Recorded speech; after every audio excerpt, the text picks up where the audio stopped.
Let's start with something true. Most people don't wake up thinking, how can I deceive today? Or how can I let my jealousy spill into someone else's joy? But sometimes the parts of us we haven't healed, those raw, aching places, speak louder than our intentions. Envy and falsehood don't usually wear neon signs. They whisper, mask, and pretend, but they're there. And learning to recognize them, not with judgment, but with wisdom, is part of keeping your peace. Envy rarely comes storming through the front door. It slips in through the cracks. It doesn't always look like glaring jealousy or outright sabotage. In fact, the most common and dangerous form of envy is the quiet kind, the kind that smiles at you while secretly shrinking inside, the kind that claps for your success but walks away feeling smaller. It often shows up in subtle, almost imperceptible ways. A compliment that feels just a little off, too forced, too pointed, too delayed. A friend who celebrates with you, but only after everyone else has. Someone who shifts the mood when you walk into a room lit up with something good. Envy tends to wrap itself in politeness. It doesn't yell, it whispers. It doesn't confront, it retreats. You'll feel it more than you'll see it, and that's what makes it tricky. Because if you call it out too soon, you risk being labeled sensitive. If you ignore it too long, it chips away at your peace. Here's how it works. When someone carries envy, it isn't really about their own pain, what they believe they lack, what they think they've failed to achieve, how far behind they feel. Your joy, your growth, your visibility, it doesn't create that envy. It reveals it. But here's the hard truth. We often dismiss these subtle cues because we want to keep the peace. We tell ourselves, they're probably just having a bad day, or maybe I'm reading too much into it. And sometimes that's true, but other times, it's your intuition trying to protect you. You don't need to react harshly or hold grudges, but you do need to see clearly. Envy left unchecked can quietly erode the trust in your relationship. It can distort the way someone shows up for you or fails to. So when you notice those subtle cues, don't panic, don't retaliate, just take note, pause, step back, observe the pattern. Because clarity isn't cruelty and discernment isn't drama. It's self-respect. Falsehood often sounds polished. Falsehood doesn't usually come wrapped in chaos. It shows up tidy, smooth, and well-rehearsed. It's the story told a little too perfectly, the answer that rolls off the tongue with no hesitation, no uncertainty, no soul.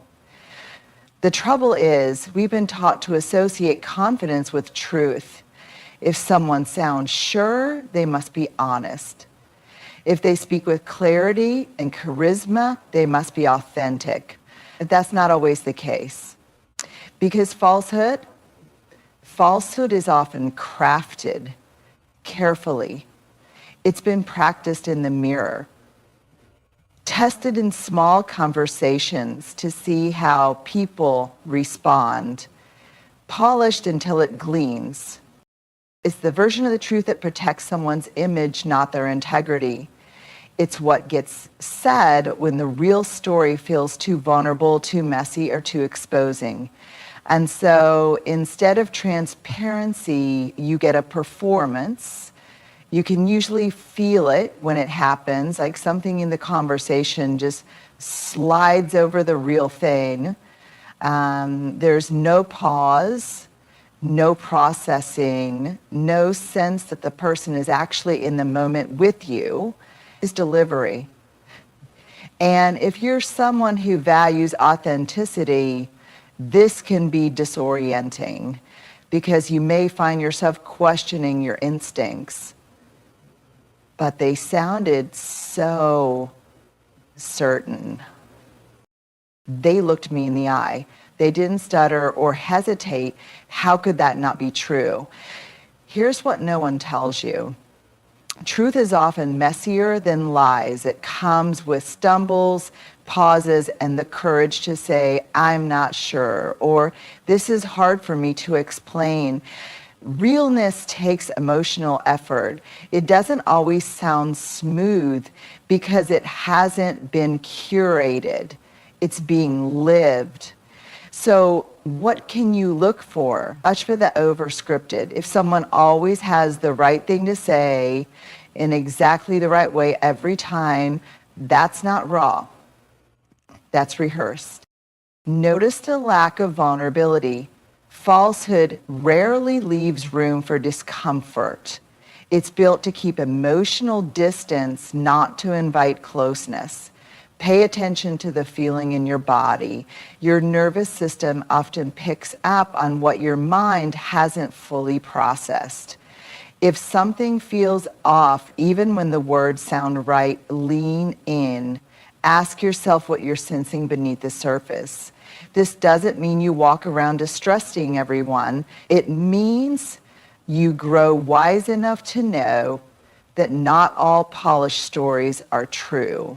And not all awkward moments are lies, because truth isn't always shiny. Sometimes it stumbles.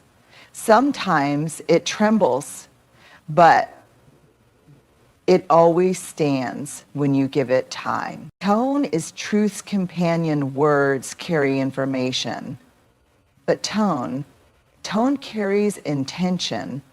And when it comes to recognizing truth in others, tone is often the clearest window you've got. It's easy to focus on what someone is saying, what the sentence looks like on paper.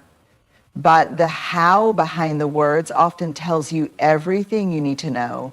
The cadence, the warmth or lack of it, the silence, the sharpness, the silence between the syllables. Because truth doesn't just live in the sentence, it lives in the delivery. You can say, I'm happy for you 100 different ways. Some versions will feel like love. Others will land like a dagger in velvet. You felt it before. The smile that didn't quite reach someone's eyes. The kind words that landed cold. The apology that sounded more like a performance than a reckoning. That's because tone doesn't lie, even when words try to. It's especially important in relationships, friendships, families, teams. Sometimes someone says the right thing, but something inside you still tightens. You hear the words, but your body feels the dissonance. That's your inner wisdom picking up on a tonal mismatch. Here's the thing. Tone holds emotional weight. It reveals what someone is trying to do with their words. Are they trying to connect, control, avoid, deflect, uplift, diminish? That's what tone tells you. Let's break this down. A kind truth sounds steady. Even if it's uncomfortable, it's delivered with care. There's no sting, no superiority, no edge. A dishonest reassurance sounds hollow. It moves too quickly to wrap things up. There's no spaciousness, no pause to feel or connect. A veiled insult comes with a sweet smile. That's tone doing the heavy lifting while the words pretend to be harmless. And here's what's most important. You are allowed to trust how something felt more than how it sounded. You don't need someone to outright insult you to sense they've diminished you. You don't need a transcript to prove misalignment. If their tone made you question your worth, your place, your story, that matters. Because when someone is grounded in truth, their tone brings peace, even when the message is hard. And someone is hiding, projecting, or posturing, their tone carries tension, even when the message sounds kind. So listen with your ears, yes, but also with your body. with your heart. The truth isn't always in the words. Sometimes it's in the way they were spoken. Tone is truth's companion. If you want to hear the truth, listen to what's not being said out loud. Want me to do the next one? Watch for pattern over moment. Watch for pattern every moment. We all have bad days. Moments where we snap, moments where we miss the mark, moments we wish we could rewind, edit, and play back better. That's human. But when you're trying to understand someone's character, when you're trying to discern whether envy or falsehood is at play, you have to look past isolated moments and study the pattern. Because a moment is a snapshot, a pattern is a story. It's easy to excuse things when they come one at a time. They were probably tired, maybe they didn't mean it that way. It's not a big deal, it only happened once. But here's the truth, things that only happen once don't keep happening. If someone constantly interrupts your joy, that's not just a rough day. They're uncomfortable with your light. If someone routinely shifts blame, dodges accountability, or tells half-truths when things get real, that's not just poor communication, it's a coping mechanism. If someone consistently makes you question yourself, your memory, or your worth, that's not sensitivity on your part, it's a pattern of erosion. And yet we're often taught to be generous, to extend the benefit of the doubt. And that's not wrong. It's actually beautiful that generosity without boundaries becomes self-abandonment, especially when the same behavior keeps repeating itself under different disguises. So here's a gentle invitation. Track the pattern. What do you feel after most of your interactions with this person? Do you leave conversations feeling seen, safe, and steady, or small, foggy, and doubting yourself? Do their words and actions align over time, or are you constantly managing emotional whiplash? The truth is, most people reveal themselves slowly. They don't show their full hand all at once. But over time, the small things stop being isolated. They become a rhythm. And rhythms reveal the root. This isn't about keeping score. It's about keeping clarity. Because one lie might be a mistake, but repeated half-truths, that's a pattern. One moment of envy might be unconscious, but repeated sabotage or subtle withdrawal in your joy, that's a signal. And when you see a pattern forming, you don't have to confront or accuse. You simply have to pivot. Adjust your expectations, pull your energy back, redraw your boundary. You don't need to announce your awakening to someone whose behavior has already told you the truth. Just move accordingly, lovingly, quietly, clearly, because the moment may not mean much, but the pattern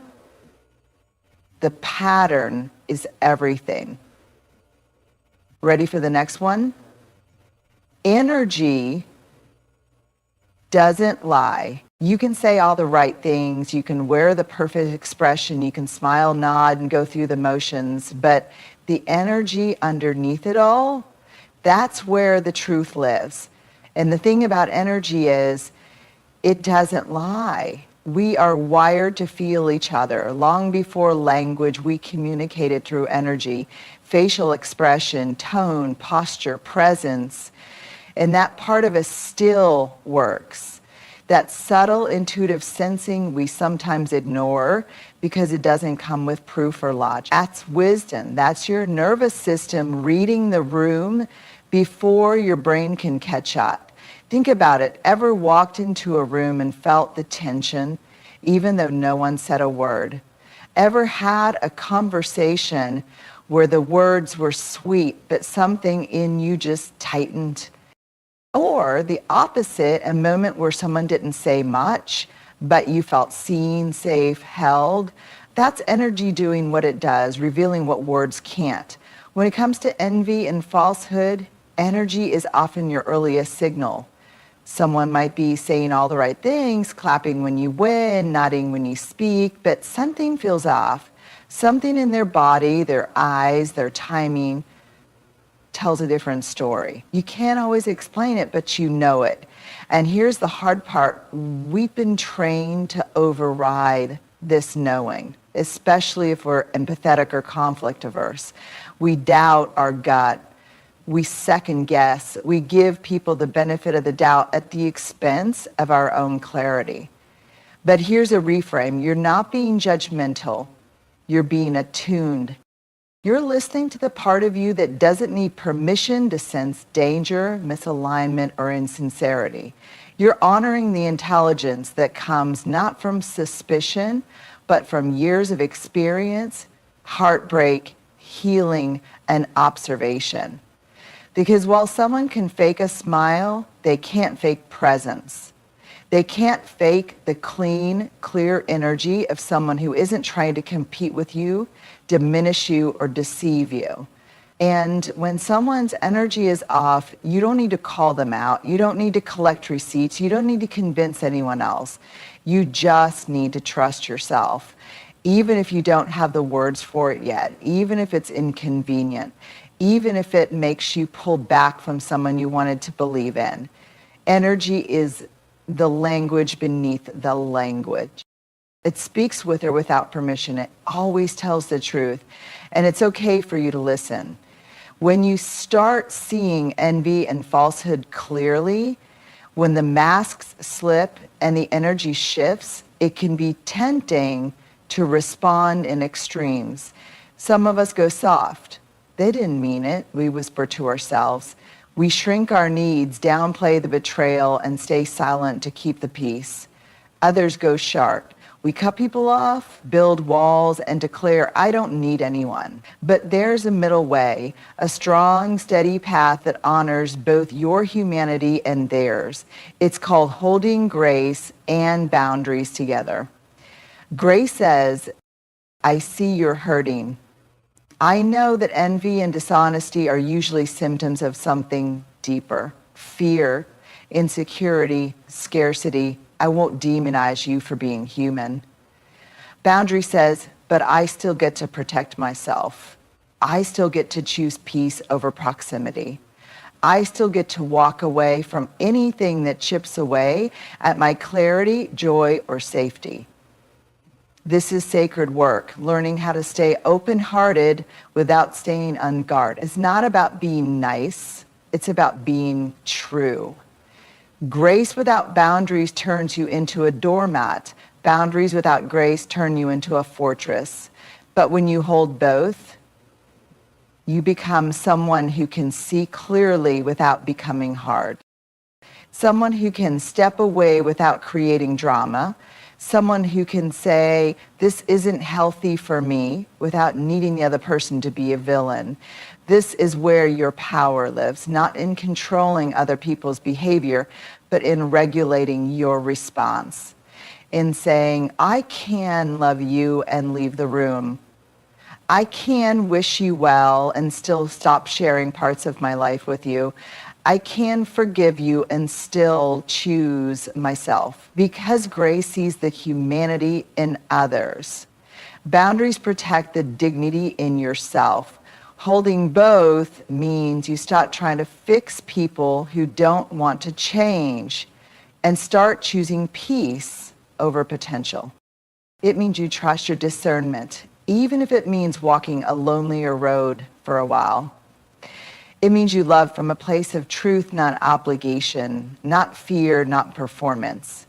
And most of all, it means you remember that your softness and your strength are not opposites. They are partners. They live together in the same body. And when they work in harmony, you stop just surviving relationships. You start thriving inside your own self-respect. It's about clarity. It's about protecting your peace, not building suspicion. It's about discerning energy, not assigning labels. Because the truth is, some people won't clap when you grow, some will retreat when you shine. Some will offer hollow praise, curated truths, and support that disappears the moment you need it most. That doesn't make them evil, it makes them human. But just because we understand it doesn't mean we tolerate it. You deserve real connection. You deserve truth without performance. You deserve relationships that feel safe, even in your success. So pay attention to the subtle cues. Trust the tone beneath the words. Listen to the patterns, not just the moments. Feel the energy, even when it's quiet. And when things don't align, hold grace in one hand and boundaries in the other. You are not too sensitive. You are not imagining things. You are waking up to your own wisdom.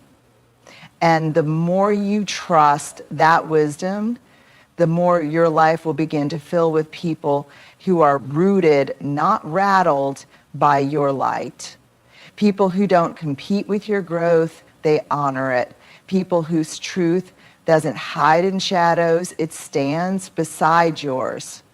So stay open, stay kind, but most of all, stay discerning, because your peace is too precious to place in the hands of those who haven't made peace with themselves.